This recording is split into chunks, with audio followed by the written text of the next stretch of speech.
नमस्कार दोस्तों, आज का हमारा विषय है ई कॉमर्स का भविष्य। आज हम जानेंगे कि आने वाले समय में ई कॉमर्स कैसा होगा। ई कॉमर्स का लगातार बदलता परिदृश्य डरावना और रोमांचक दोनों है। हर साल ऐसे परिवर्तन होते हैं जो हमें अपने व्यवसाय या नई चुनौतियों को विकसित करने में मदद कर सकते हैं। इस वर्ष आपने जो भी उतार चढ़ाव का सामना किया हो, ई कॉमर्स बाज़ार अभी भी पहले की तरह बड़ा और उज्जवल हो रहा है। जैसे कि हम एक नए साल के करीब पहुंच चुके हैं, हम यहां आपको 2025 और उसके बाद के ई कॉमर्स ग्रोथ ट्रेंड एक विशेष झलक देने आए हैं। वैश्विक ई कॉमर्स रिटेल 2025 में 3.4 ट्रिलियन अमेरिकी डॉलर तक पहुंच जाएगा। ई कॉमर्स के भविष्य के बारे में बात करने के लिए डेटा और आंकड़ों के साथ शुरुआत करने से बेहतर कुछ नहीं है। तो आइए हम जानते हैं कि आने वाला भविष्य कैसा होगा। इटालियन कंसल्टेंसी फोर्ब्स मैगजीन के अनुसार 2025 में 3.4 ट्रिलियन डॉलर तक ई कॉमर्स पहुंच जाएगा। यह आंकड़े एक बार फिर व्यक्त करते हैं कि ई कॉमर्स का भविष्य वाणिज्य स्तर पर है, जिसमें गिरावट के कोई संकेत नहीं हैं। अब हम जानते हैं कि आने वाले समय में ओमनी चैनल खरीदारी का क्या रूप होगा। ओमनी चैनल खरीदारी अधिक प्रचलित हो जाएगी। जैसे जैसे भौतिक और डिजिटल वातावरण के बीच रेखाएं धुंधली होंगी, ग्राहकों के खरीदारी के रास्ते में कोई चैनल अधिक प्रचलित होंगे। यह 73% ग्राहकों द्वारा अपनी खरीदारी यात्रा के दौरान कई चैनलों का उपयोग करने का परिणाम है। ई कॉमर्स के लिए इसका अर्थ यह समझना है कि उनके ग्राहक कैसे खरीदारी करते हैं, वे किस मार्केटिंग चैनल से जुड़े हैं और उनकी प्रेरणा और मुख्य ड्राइवर खरीदने के लिए कौन से हैं। सबसे सरल अर्थ में ओमनी चैनल शॉपिंग का अर्थ यह डिकोड करना है कि लोग आपके द्वारा किसी विशेष चैनल पर बेचे जाने वाले उत्पादों को क्या, कहां, कब, क्यों और कैसे खरीद रहे हैं। ऐसे कई तरीके हैं जहां मल्टी चैनल शॉपिंग काम कर रहे हैं। उदाहरण के लिए, लोग किसी उत्पाद पर ऑनलाइन शोध करते हैं, फिर इन स्टोर खरीदने चले जाते हैं, या उत्पाद ऑनलाइन खरीद सकते हैं और इन स्टोर उठा सकते हैं। आपके खरीदार जितने अधिक चैनलों का उपयोग करेंगे, ऑर्डर के औसत मूल्य में वृद्धि की संभावना उतनी ही अधिक होगी।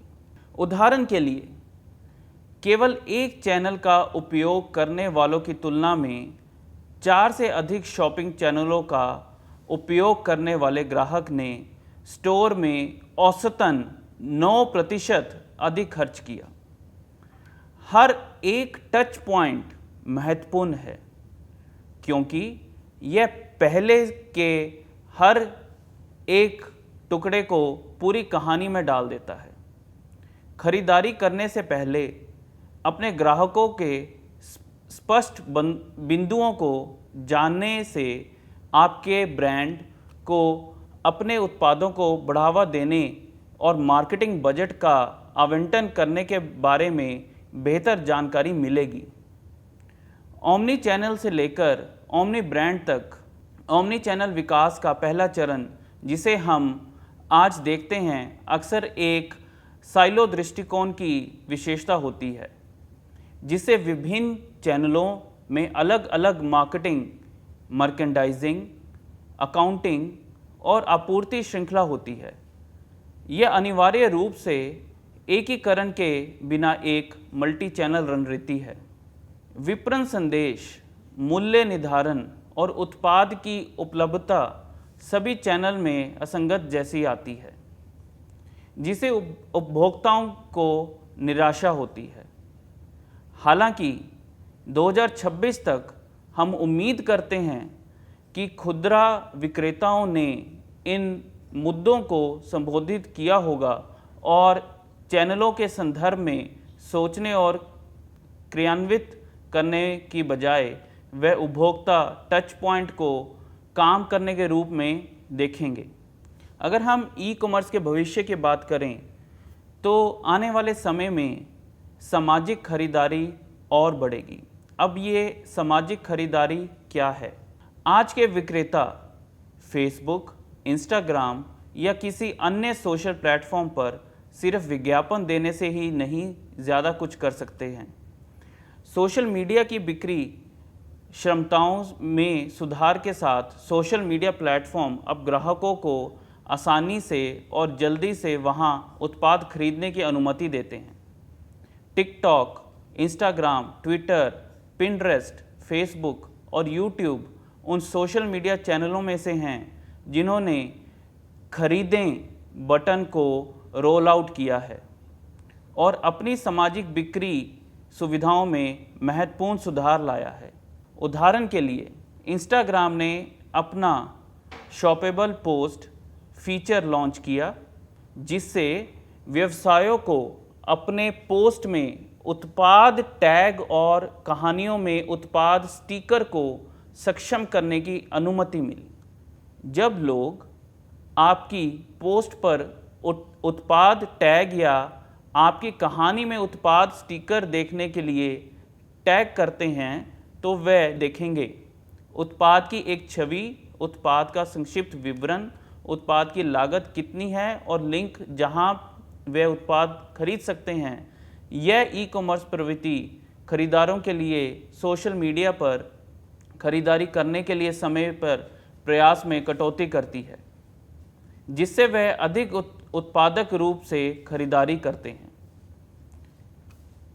यह व्यवसायों के बीच व्यापक उपयोग और बड़े प्रभाव डालता है। इसलिए जितनी जल्दी हो सके अपने सोशल मीडिया पोस्ट को सोशल सेलिंग के लिए सेट करें और अपनी उपस्थिति को बढ़ाने के लिए सोशल प्लेटफॉर्म का उपयोग करने के अधिक रचनात्मक तरीके के बारे में सोचें। भविष्य में जो अगला कदम ई कॉमर्स में देखा जा सकता है वो है डिलीवरी ड्रोन। ऑनलाइन संचालन की कम लागत के बावजूद पूर्ति की लागत ने सबसे बड़े खिलाड़ियों को भी लाभ कमाने के लिए संघर्ष करते हुए देखा है। 2026 के खुदरा विजेता वह होंगे जो उपभोक्ताओं को सबसे तेज़ और सबसे अधिक लागत कुशलता से सामान पहुंचा सकते हैं। सबसे बड़े खिलाड़ी भेदभाव हासिल करने के लिए अपने स्वयं के वितरण सिस्टम में निवेश करेंगे, जैसा कि अमेज़न पहले ही कर चुका है। ओएस डिलीवरी ड्रोन वे निश्चित रूप से ई कॉमर्स के भविष्य का हिस्सा होंगे और ऐसा लगता है एक बहुत दूर का भविष्य नहीं है। कई कंपनियां जैसे कि भोजन पहले से ही ड्रोन डिलीवरी के साथ प्रशिक्षण कर रही हैं। अमेज़न एक ई कॉमर्स दिग्गज 2013 में प्राइम एयर विकसित कर रहा है। इसकी अपनी ड्रोन डिलीवरी परियोजना है, जिसके बारे में उन्होंने सोचा था कि 2019 के अंत तक कुछ शहर में काम करना शुरू हो जाएगा, लेकिन आंतरिक समस्याओं के कारण परियोजना अभी जारी है और प्रगतिशील है।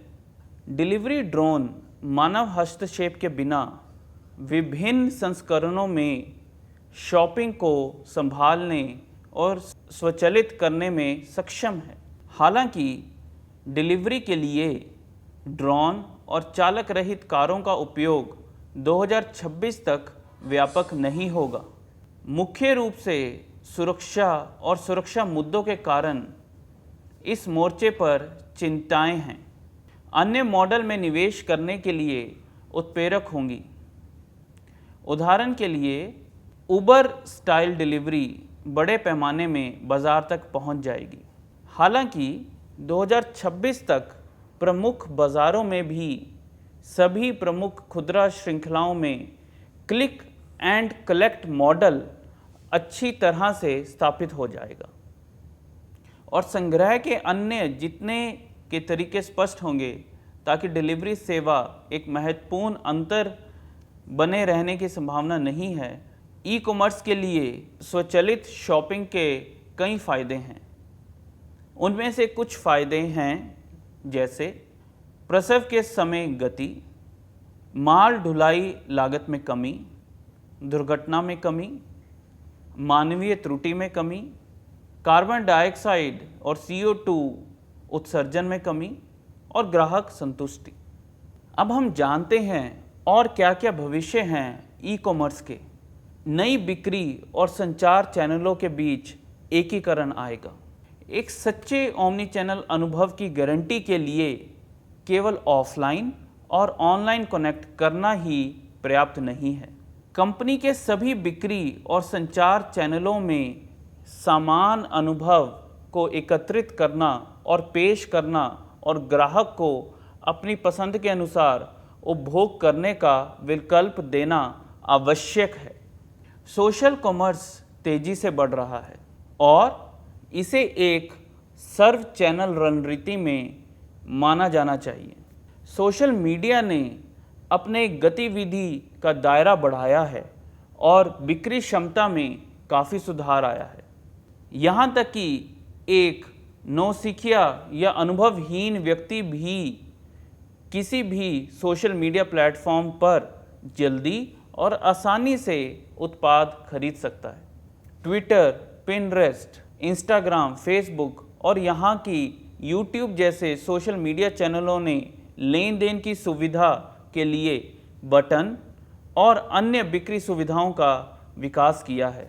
यहाँ तक कि ओमनी चैट जैसे टूल भी हैं जो चैट के माध्यम से खरीदारी की सुविधा प्रदान करते हैं और इन सभी चैनलों को एकत्रित करने में विशिष्ट हैं, चाहे व्हाट्सएप, फेसबुक मैसेंजर, SMS या वेबसाइट चैट से करें। चैट एक बिक्री करने का नया विस्तार प्राप्त किया है। आने वाले समय में हम देख रहे हैं कि एम कॉमर्स बढ़ रहा है। एम कॉमर्स या मोबाइल कॉमर्स पहले से ही ऑनलाइन रिटेल के 70% से अधिक का प्रतिनिधित्व कर रहा है और निश्चित रूप से आने वाले वर्षों में यह बढ़ता रहेगा। पैनोरमा मोबाइल टाइम्स और ओपिनियन बॉक्स द्वारा अगस्त 2020 में किए गए एक सर्वेक्षण के अनुसार 91 ब्राज़ीलियाई जिनके पास स्मार्टफोन है वे पहले ही डिवाइस के माध्यम से ऑनलाइन खरीदारी कर चुके हैं। बड़ी स्क्रीन वाले तेजी से शक्तिशाली स्मार्टफोन को व्यापक रूप से अपनाने से एम कॉमर्स अनुभव में सुधार हो रहा है। इस बीच अधिक से अधिक खुदरा विक्रेता अपने साइटों को मोबाइल खरीदारी के लिए अनुकूलित कर रहे हैं। साथ में यह विकास स्मार्टफोन को एक जैसे प्लेटफॉर्म में बदल रहे हैं जो उत्पाद खोज और खोज से लेकर तुलना, सिफारिश तक खरीदारी की पूरी यात्रा का समर्थन कर सकता है। कोविड-19 महामारी के कारण सामाजिक अलगाव के दौरान अध्ययन में यह भी पाया गया है कि 34% उदारता मोबाइल पर खरीदारी के अनुभव से संतुष्ट हैं और 56% बहुत संतुष्ट हैं।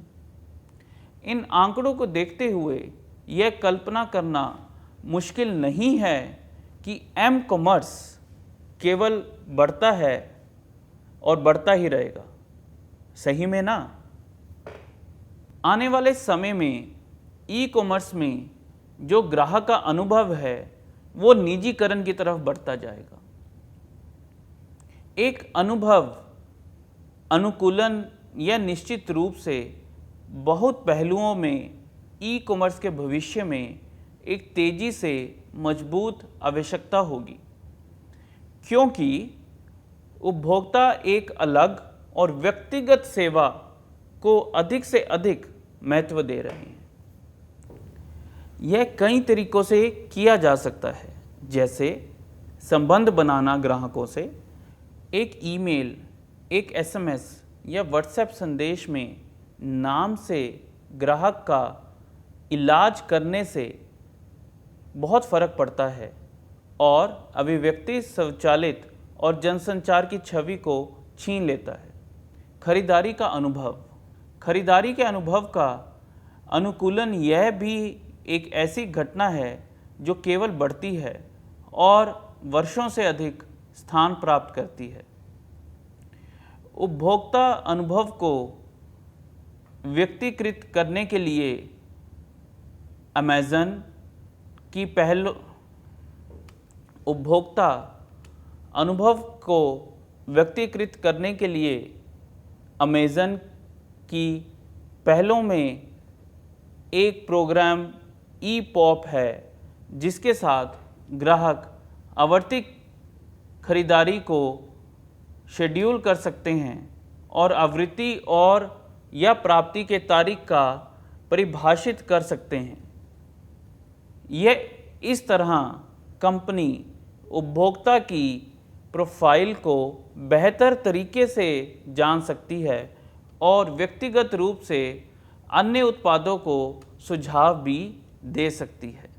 आज अधिकांश वर्चुअल स्टोर में एक सिफारिश प्रणाली है जो स्मार्ट शॉप विंडो में प्रत्येक उपभोक्ताओं के लिए समान और अधिक प्रासंगिक उत्पादों के खरीद का सुझाव देती है और कुछ मामलों में आर्टिफिशियल इंटेलिजेंस का भी उपयोग करती है। प्रवृत्ति यह है कि इस खंड में आर्टिफिशियल इंटेलिजेंस का उपयोग बहुत बढ़ता है, क्योंकि इसके साथ प्रत्येक उपभोक्ताओं की प्रोफाइल को मुखर तरीके से पहचानना और सिफारिशों को और भी अधिक व्यक्तिगत और तीव्र बनाना संभव है। आने वाले समय में वॉइस कॉमर्स क्षितिज पर होगा। अब ये वॉइस कॉमर्स है क्या? ई कॉमर्स की दुनिया में हाल ही में एक प्रवृत्ति आवाज़ प्रौद्योगिकी का उदय हुआ है। अमेज़न इको और गूगल होम जैसे वॉइस डिवाइस की शुरुआत ने पहले से ही नए तरीके से लोगों का आवाज़ क्रिय ऑनलाइन ब्राउजिंग का माध्यम से ब्रांडों को साथ बातचीत करने के लिए प्रेरित किया। इस वॉइस ब्राउजिंग को ग्राहकों ने व्यापक रूप से अपनाया और वॉइस कॉमर्स भी बढ़ रहा है। वॉइस कॉमर्स एक ऐसा शब्द है जिसका उपयोग किसी ऐसे व्यवसाय के साथ किसी भी लेन देन का वर्णन करने के लिए किया जाता है जो वॉइस डिवाइस का उपयोग कर सकते हैं। इसने ई कॉमर्स व्यवसाय के लिए अपने व्यवसायों को बेचने और विकसित करने के लिए एक नया चैनल खोला है। वास्तव में यह अनुमान है कि 2024 तक वॉइस कॉमर्स अकेले यूएस में बिक्री में कुल $40 बिलियन का उत्पादन करेगा और अमेज़न ने पिछले 2016 में अपनी वॉइस खरीदारी को पहले से ही सक्रिय कर दिया था। आने वाले समय में ई व्यवसाय या ई कॉमर्स जिसे हम कहते हैं में दृश्य उत्तेजना का बहुत बड़ा हाथ रहेगा। हमारा समाज एक अत्यंत दृश्य चरण में है और तकनीकी विकास के साथ दृश्य उत्तेजना भविष्य में निर्णय लेने की खरीद में और भी अधिक अंतर लाएगी। छवियां और वीडियो का उत्पादन बढ़ेगा। विज्ञापनों में और सामाजिक नेटवर्क पर उपयोग की जाने वाली छवियां और वीडियो को उच्च गुणवत्ता के साथ और जब संभव हो तो 360 डिग्री में और भी अधिक विचारोत्तेजक होने की आवश्यकता होगी। आभासी वास्तविकता। एक आभासी वास्तविकता VR ने ई कॉमर्स अनुभव में एक नया युग खोला है और ई कॉमर्स की दिशा बदल देगा। आभासी वास्तविकता उपकरण के उपयोग से लोग रुचि की वस्तुओं को करीब से देख रहे हैं। RV हेडसेट के माध्यम से विभिन्न कोनों से किसी उत्पाद को देखना घर के अंदर या कहीं और इस तकनीक की एक शक्ति है और निस्संदेह यह 2 आयामी छवियों को ऑनलाइन देखने से कहीं अधिक प्रभावशाली और यथार्थवादी है। Online visual merchandising. Online visual merchandising को आने वाले वर्षों में मजबूती मिलेगी।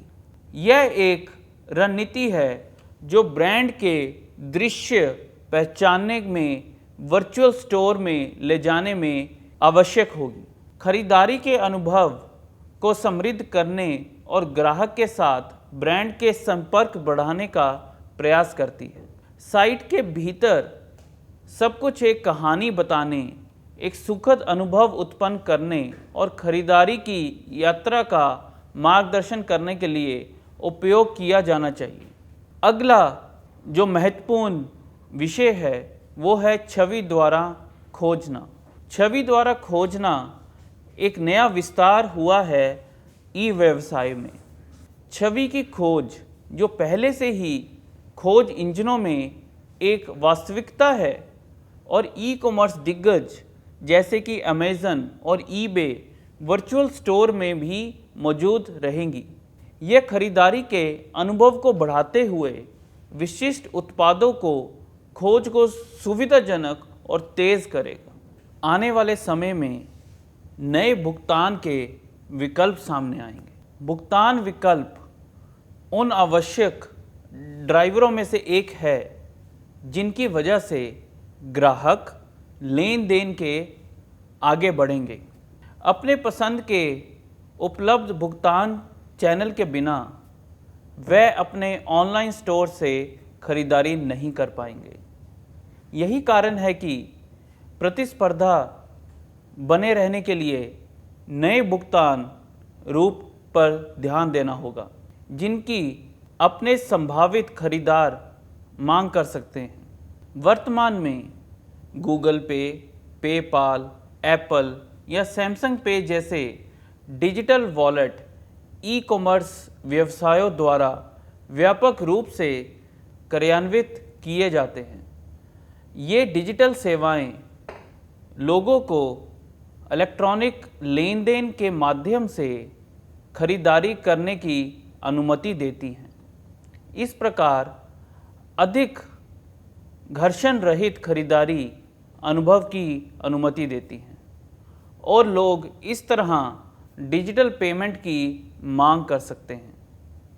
वास्तव में 70% लोगों को उम्मीद है कि 2030 तक डिजिटल भुगतान नकद और कार्ड से आगे निकल जाएगा। लेकिन एक और भुगतान विकल्प जो कुछ समय के लिए तूफान पक रहा है वह है क्रिप्टो करेंसी। अब तक हम बड़े व्यापारिक लेन देन के लिए क्रिप्टो करेंसी का उपयोग करते हुए देख रहे हैं। हालांकि ओवरस्टॉक ने हाल ही में अपने ऑनलाइन स्टोर में भुगतान के रूप में 60 से अधिक क्रिप्टो करेंसी स्वीकार करने के लिए शेप शिफ्ट के साथ भागीदारी की। आने वाले समय में वॉइस सर्च और वॉइस कॉमर्स बहुत ज़्यादा अग्रसर होंगे। आवाज़ प्रौद्योगिकियों के रूप में वे बहुत तेज़ी से विकसित हो रहे हैं। वे पहले से ही ई कॉमर्स के दैनिक जीवन का हिस्सा हैं और भविष्य को ऑनलाइन खरीदारी में तेज़ी से उपस्थित होंगे। आने वाले समय में डेटा एनालिटिक्स का बहुत ज़्यादा इस्तेमाल किया जाएगा। डेटा एनालिटिक्स भी ई कॉमर्स में एक प्रमुख भूमिका निभाता है और आने वाले दिनों में उपभोक्ताओं द्वारा इंटरनेट का उपयोग करके उत्पादों को खरीदने के तरीके को परिभाषित करने जा रहा है। विशेषज्ञों का कहना है कि लगभग 95% ई कॉमर्स प्लेटफॉर्म को 2024 तक डेटा एनालिटिक्स का उपयोग करना होगा। यहाँ कुछ तरीके दिए गए हैं जिनसे डेटा एनालिटिक्स ई कॉमर्स में मददगार हो सकते हैं, जैसे कि निजीकृत सिफारिश इंजन, मूल्य आलोकन, बेहतर सूची प्रबंधन, बेहतर मूल्य निर्धारित रणनीति बनाने में डेटा एनालिटिक्स कारगर होंगे। आने वाले समय में वास्तविक दुनिया में ऑनलाइन कदम आएगा। खुदरा क्षेत्र में नए प्रवेशकर्ता आमतौर पर एक ऑनलाइन शुद्ध खेल परिप्रेक्ष्य से शुरू होंगे, जो पॉपअप और फिर संग्रह शोकेस स्टोर के नेटवर्क के साथ भौतिक खुदरा स्थान का प्रशिक्षण करेंगे। फर्नीचर में यह पहले से ही आ चुका है, जहां नए प्रवेशक ने ऑनलाइन ब्रांड और डिज़ाइन शोधकर्ताओं का निर्माण किया है, लेकिन भौतिक शोरूम स्थान के रास्ते में बहुत कम जुड़ा है। कई ग्राहकों के लिए प्रत्येक नए उत्पाद को भौतिक रूप से देखने और महसूस करने की आवश्यकता के बिना भविष्य की खरीदारी करने के लिए आवश्यक विश्वास बनाने के लिए एक विजिट पर्याप्त होगी। सो दोस्तों, ई व्यवसाय या ई कॉमर्स का भविष्य साफ है।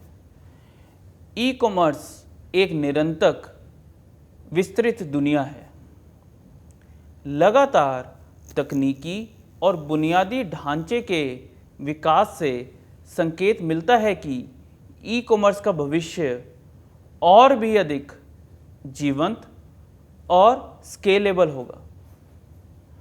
ई कॉमर्स में बदलाव की चुनौतियों का सामना करने के लिए अपडेट और तैयारी करना ज़रूरी है, लेकिन यहाँ प्रस्तुत रुझानों का उपयोग करके आप निश्चित रूप से सफलता के सही रास्ते पे हैं और सही दिशा की ओर अग्रसर हैं। आशा करते हैं कि आपको ये पाठ्यक्रम अच्छा लगा। धन्यवाद।